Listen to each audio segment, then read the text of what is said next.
প্রাচীনকাল থেকেই পুরাকীর্তির জনপদ হিসেবে পরিচিত চলন বিল। এই বিলের মাঝ দিয়ে বয়ে গেছে পৌরাণিক নদী আত্রাই, করতোয়া ও ভদ্রাবতী। এসব নদী তটেই গড়ে উঠেছিল শরণাতীতকালের বিভিন্ন বর্ধিষ্ণু জনপদ। নদীকেন্দ্রিক ব্যবসা বাণিজ্যের জন্য শহর বন্দর গড়ে তোলার পাশাপাশি পাল, সেন, মুঘল, পাঠান, সুলতানি এবং ব্রিটিশ শাসনামলে নির্মাণ করা হয়েছিল অসংখ্য প্রত্নতাত্ত্বিক নিদর্শন। এর মধ্যে অযত্ন অবহেলায় অনেক প্রত্নসম্পদ হারিয়ে গেছে। এখনও কোনো মতে টিকে আছে অর্ধশতাধিক পুরাকীর্তি, যার মধ্যে উল্লেখযোগ্য হল হান্ডিয়ালের জগন্নাথ মন্দির, শেঠের বাংলা, হাটিকুমরুলের নবরত্ন, নওগাঁর শাহী মসজিদ ও ভাগ্নে মসজিদ, বারোহাসের ইমামবাড়া, বিনসারার পৌরাণিক নায়িকা বেহুলার স্মৃতিচিহ্ন, সমাজশাহী মসজিদ ও চাটমোহরের মাসুম খার মসজিদ অন্যতম। এ অঞ্চলে সমীক্ষার মাধ্যমে পাহাড়পুরের সমসাময়িক সভ্যতার নিদর্শন খুঁজে পেয়েছে রবীন্দ্র বিশ্ববিদ্যালয়ের সমাজবিজ্ঞান বিভাগ।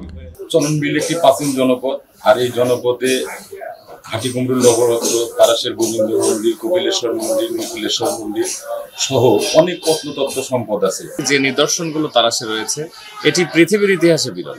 এখানে কিন্তু প্রতি বছর হাজার হাজার লোকজন আসে এই জিনিসগুলো দেখার জন্য।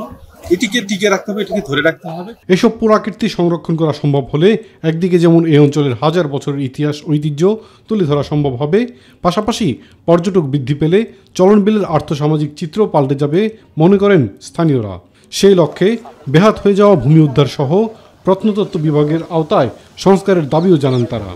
তারাশের প্রত্নতত্ত্ব বিভাগের ওই দপ্তরে যেগুলো ঐতিহ্য আমাদের তারাশে আছে এগুলো কালের বিবর্তনে ধ্বংসের পথে যাচ্ছে।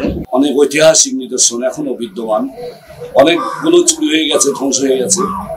অনতিবিলম্বে এগুলো আসলে সংস্কার করা দরকার। এইগুলোকে যদি সংস্কার করা যায় তাহলে এইগুলো দৃষ্টিনন্দন থাকে, ভবিষ্যৎ প্রজন্ম দেখতে পারবে যে তারাশ একটা অনাদিকাল থেকে শিল্প, সংস্কৃতি এবং ধর্মীয় সব ধর্মের মানুষের সহাবস্থানের জায়গা ছিল। ইতিমধ্যে প্রত্নতত্ত্ব বিভাগ এই অঞ্চলে সমীক্ষা চালিয়ে প্রত্নস্থলগুলো চিহ্নিত করেছে। যত দ্রুত সম্ভব তা অধিদপ্তরের আওতায় নেওয়া হবে বলেও জানানো হয়। কিভাবে এটি সংবিধানের 23-24 ধারা এবং প্রত্ন আইনের বলয়ে আসতে পারে, বিশেষ করে সংরক্ষিত পুরাকীর্তি ঘোষণার প্রক্রিয়া আমরা চলমান রেখেছি। পর্যায়ক্রমে আমরা সবগুলো স্থাপনা যেগুলো প্রত্নতাত্ত্বিক এবং ঐতিহাসিক গুরুত্ব রয়েছে সেগুলোও আমরা সংরক্ষিত পুরাকীর্তি ঘোষণা করব।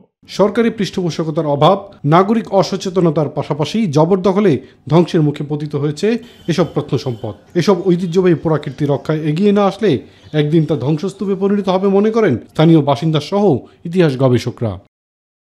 ইলিয়াস কমল, মাই টিভি।